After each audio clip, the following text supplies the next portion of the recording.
আমরা এই ভিডিওটির সাহায্যে একটি মিনি ডিসি আইপিএস তৈরি করব, যেখানে থাকবে auto cut system plus LCD display. পুরোপুরি প্রফেশনাল একটি ডিভাইস কিন্তু আমরা এই ভিডিওটির সাহায্যে তৈরি করব।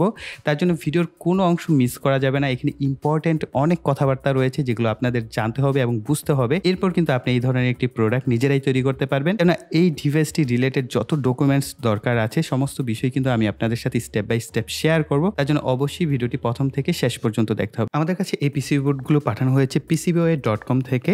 দেখা যাক পিসিবি বোর্ডগুলোর কোয়ালিটি কিরকম আসছে।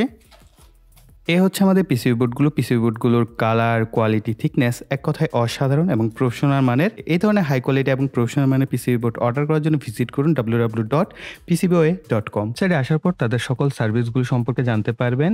HDI পিসিবি $349.68 পাচ্ছেন। Sale for STM order only 29। Flexible পিসিবিতে পাচ্ছেন 60% off. PCBWay 7th project design contest চলছে। এখানে 6000 USD আপনারা জিততে পারেন। Aluminium PCB 121.94 USD per metre square. Easier and faster way to custom parts. অন্যান্য ইনফরমেশন গুলো জানার জন্য নিচের দিকে ভিজিট করতে পারে। সহজ 4টি স্টেপের মাধ্যমে অ্যাসেম্বলি সার্ভিসটা নিতে পারবেন। স্টেপ 1 এ আপনার চাহিদা অনুযায়ী টার্নকি, কিটেড অন কনসাইন্ড, কম্বো যে কোনো একটি অপশন সিলেক্ট করে কোয়ান্টিটি দিন এবং কম্পোনেন্ট ক্যাটাগরি সিলেক্ট করুন। স্টেপ 2 এ এডিশনাল অপশন এবং আপনার রিকোয়ারমেন্টের যে ডিটেইলস সেটা লিখুন। স্টেপ 3 তে পিসিবি সম্পর্কিত অপশনসমূহ সেট করুন এবং ক্যালকুলেট করুন। স্টেপ 4 এ ডিউরেশন সেট করুন। এরপর সেভ টু কাট করে গার্বার, বুম সহ প্রয়োজনীয় ফাইলসমূহ আপলোড করে নিন। এরপর রিভিউর জন্য অপেক্ষা করুন। রিভিউ হয়ে গেলে খুব সহজে আপনারা PCBWay থেকে আপনাদের যে সার্ভিসটা সেটা অর্ডার করতে পারছেন। 328P আইসির জন্য 28 পিনের আইসি বেস প্রয়োজন হবে একটি।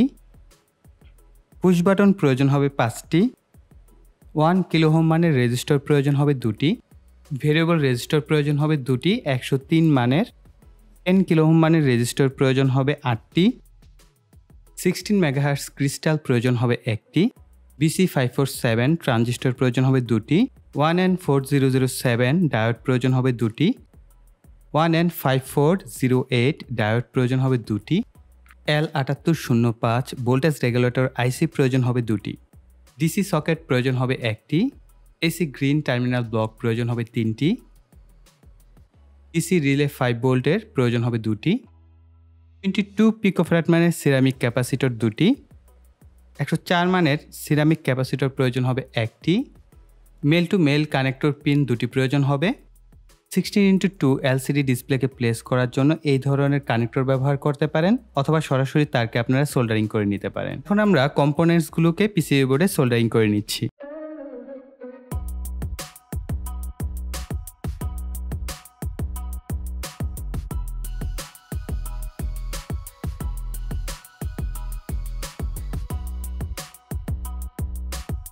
এই হচ্ছে আমাদের প্রোগ্রাম। এই প্রোগ্রাম ফাইলটা এবং আমাদের এখানে যে সার্কিট বোর্ডটা রয়েছে, অর্থাৎ এটা হচ্ছে পিসিবি ফাইল আর এটা হচ্ছে আমাদের স্কেমেটিক ফাইল। সমস্ত ডকুমেন্টস কিন্তু আমি আপনাদেরকে দিয়ে দেবো ভিডিও ডিসক্রিপশন বক্সে। চাইলে সেখান থেকে আপনারা ডাউনলোডস করে নিজেরা ইউজ করতে পারবেন। আর এই সার্কিট ডায়াগ্রামটা একটা জিনিস একটু ভুল আছে। তো এইখানে দেখতে পাচ্ছেন 1N5408 এই ডায়োডটাকে আমরা বাদ দিয়ে দিব।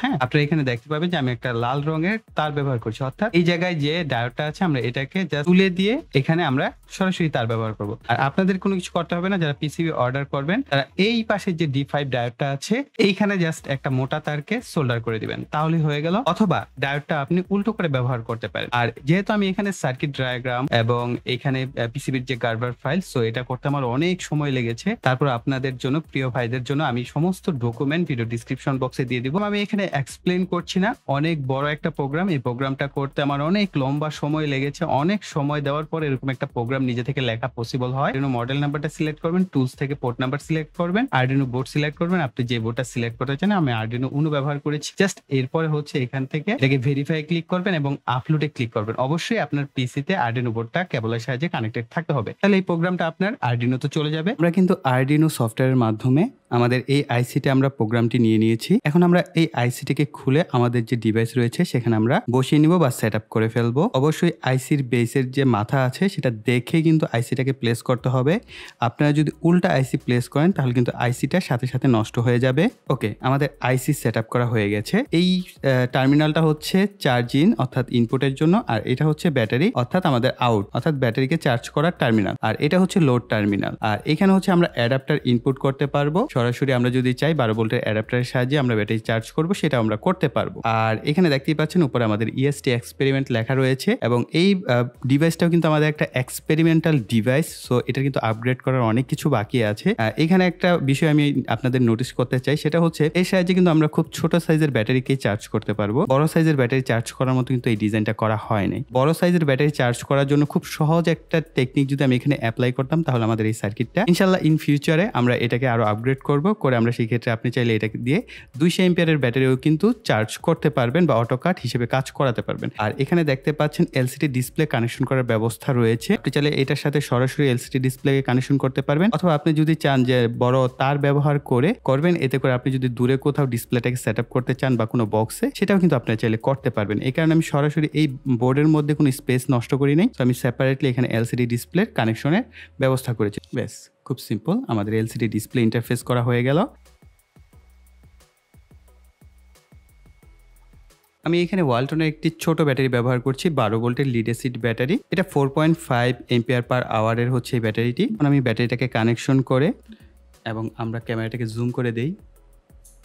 দেখতে পাচ্ছেন আমাদের এখানে ভোল্টেজ দেখাচ্ছে, অর্থাৎ ব্যাটারির ভোল্টেজ কত রয়েছে, 12.2 ভোল্ট। তবে এখানে দুইটা ভেরিয়েবল রেজিস্টর রয়েছে। এই ভেরিয়েবল রেজিস্টরটাকে আপনার এখানে একটা জাম্পার কানেক্টর রয়েছে। এই কানেক্টরটা লাগানোর পূর্বে আপনারা এখানে আপনার ব্যাটারির যে ম্যাক্সিমাম অর্থাৎ ব্যাটারিটাকে ফুল চার্জ করে যে ভোল্টেজটা পাবেন সেটাকে 5 ভোল্ট সেট আপ করবেন, অর্থাৎ মিটার ধরে এই পিনে 5 ভোল্ট থাকতে হবে। এরপর এই কানেকশনটা লাগিয়ে দিবেন। আর এই পাশের ভেরিয়েবল এটা হচ্ছে ডিসপ্লেকে আপনি ব্রাইট করতে চাচ্ছেন বা আপনার ডিসপ্লের কন্ট্রাস্ট লেভেল ঠিকঠাক করতে চাচ্ছেন কিনা, তার জন্য আপনি এটাকে অ্যাডজাস্টমেন্ট করে নিতে পারবেন। ইলেকট্রিসিটি অফ কন্ডিশনে আছে।